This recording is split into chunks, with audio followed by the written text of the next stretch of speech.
So you're thinking about moving to Virginia Beach, Virginia. Well, today we are going to talk about things to do in Virginia Beach in the spring so you can see what it's like and you can see if it fits in with your lifestyle.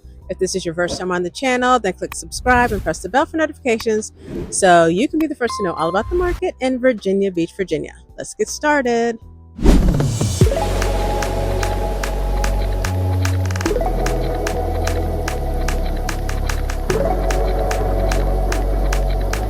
Virginia Beach is not just a place to be in the summer.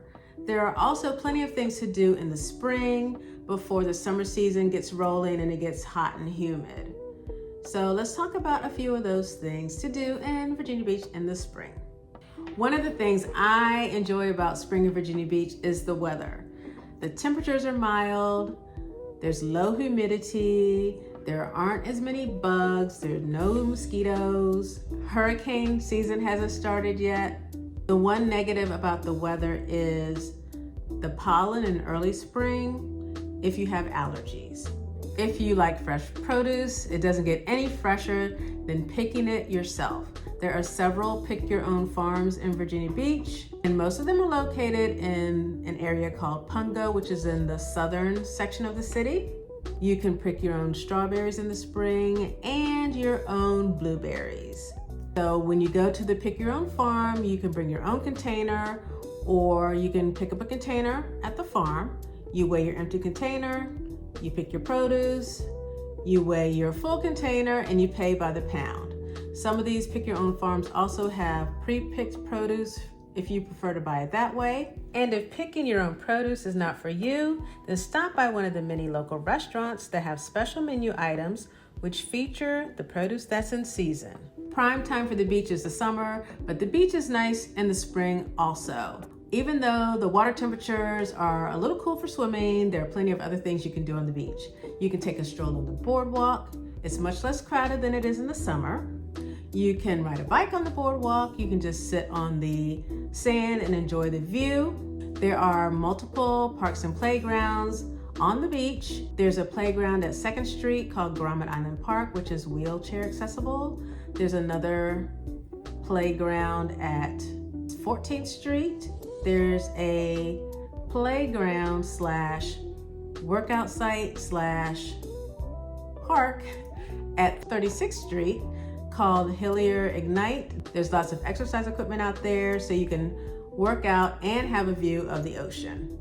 There are parks at 17th Street, 24th Street, and 31st Street, which is also Neptune's Park with the big statue of King Neptune. So plenty of things to do on the boardwalk at the oceanfront in the spring. Virginia Beach has over 200 parks, so we're just going to talk about a few of my favorites and a few of the local favorites. There's Red Wing Park, which is located in the southern area of the city. The big draw for Red Wing Park is the Cherry Blossom Festival, which is held in April, around the same time as the Cherry Blossom Festival in Washington, D.C. And there are different vendors out there and different demonstrations. You can go to the Japanese garden, which is in bloom during this festival, and of course take a look at all the lovely cherry blossom trees. Most popular park in Virginia Beach used to be a landfill, and that is Mount Trashmore. Mount Trashmore is located in the central area of the city. It has the highest land point in the city, the actual mountain. There are 2 mountains at the park, Mount Trashmore and Encore Hill. There are 2 lakes at the park, one where you can fish and one where you can kayak. There are trails at the park.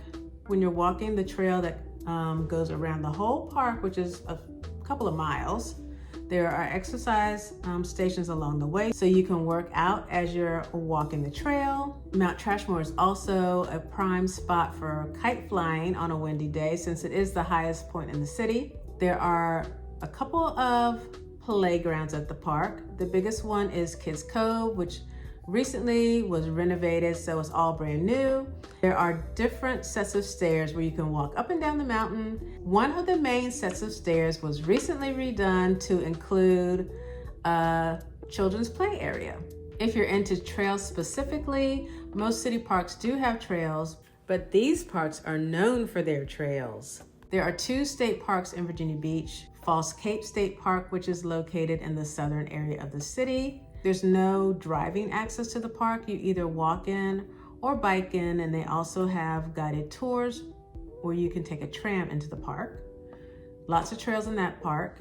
And the other state park in the city is First Landing State Park, which has multiple trails. Part of the park is on the Chesapeake Bay, so there are trails over there. And there are plenty of trails on the other side of the park as well. Going back to city parks, Pleasure House Point Natural Area has plenty of trails.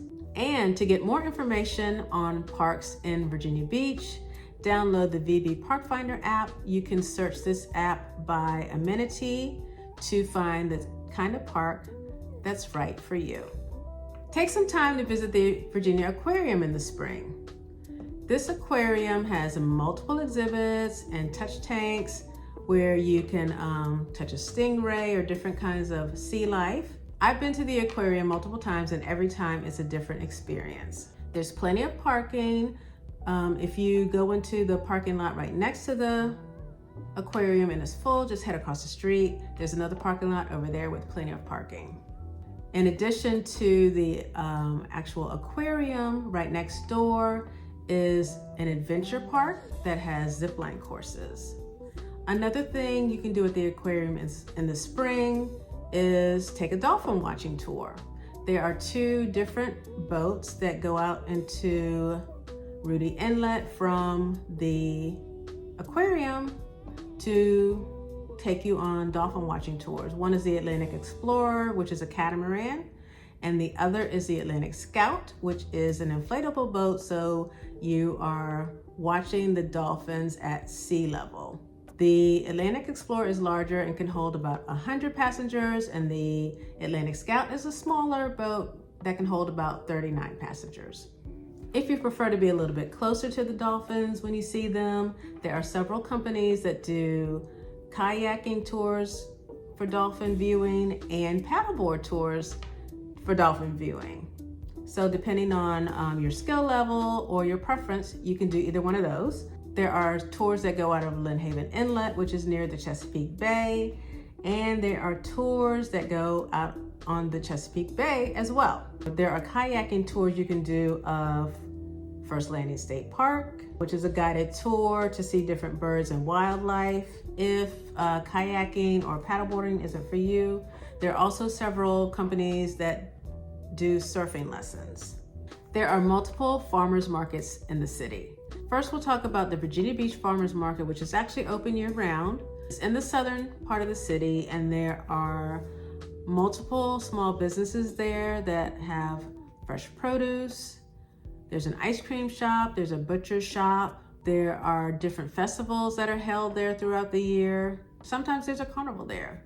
There's a donut shop that sets up there once a week with fresh donuts. This farmers market has been in the city for years. If you prefer to do your farmer market shopping close to the ocean, there's the Old Beach Farmers Market, which is in the Vibe District, which is near the Oceanfront in Virginia Beach. This farmers market has multiple vendors that have fresh produce and juices, flowers, desserts, etc. And a part of that farmers market is the Art and Eco Market, which is geared towards crafts and jewelry and pottery and art and things like that. The Old Beach Farmers Market is held weekly, starting in the spring, and twice a month off season. There's also a farmers market in Kings Grant called the Kings Grant Farmers Market, which is held bi-weekly, starting in the spring, that has the same type of things as the Old Beach Farmers Market. There are plenty of amusements that are open in the spring as well. There are multiple mini golf courses at the Oceanfront, the largest one being Jungle Golf, which has been in the city for over 40 years. It's an 18-hole mini golf course. There's also the Atlantic Fun Park, which is on Atlantic Avenue near the Oceanfront. This park opens in the spring, and it has multiple rides such as a Ferris wheel and bumper cars. There are kiddie rides as well. There are midway games, and there are carnival foods and snacks. Virginia Beach has several local breweries, one of the more popular ones being New Realm. This brewery does have beer that's made in-house and plenty of indoor seating because there's a restaurant, but if you're in the mood to be outside, you can go out to the beer garden, which has outdoor seating, fire pits, and cornhole. New Realm also is known for having community events such as craft markets and trivia nights, and you can also book it for private events. Virginia Beach has a multitude of restaurants to choose from. If you want to dine on the water, one of my suggestions would be Rudy's on the Inlet, which is on Rudy Inlet. You can drive your boat right up to the restaurant, so that's how close it is to the water. If you don't really want to eat on the water but want to have a water view, there are several restaurants that have rooftop decks with ocean views, such as Harvest, which is on Virginia Beach Boulevard. And if you sit up on the rooftop deck, you have a perfect view of the ocean. If you are in the mood for seafood but you're not near the ocean, check out Bay Local, which has several locations throughout the city and is known for its great seafood. If you want to visit the restaurant that was voted the top restaurant in the country, that is in Virginia Beach, and that's called Blue Seafood and Spirits. Thanks for coming along for the tour of things to do in Virginia Beach, Virginia. If you think Virginia Beach is the place for you, whether you're moving in a matter of days, weeks, or months, feel free to give me a call, shoot me a text, send me an email, or schedule a video call so we can talk all about your move to Virginia Beach, Virginia. Until next time, when I'll be showing you around town.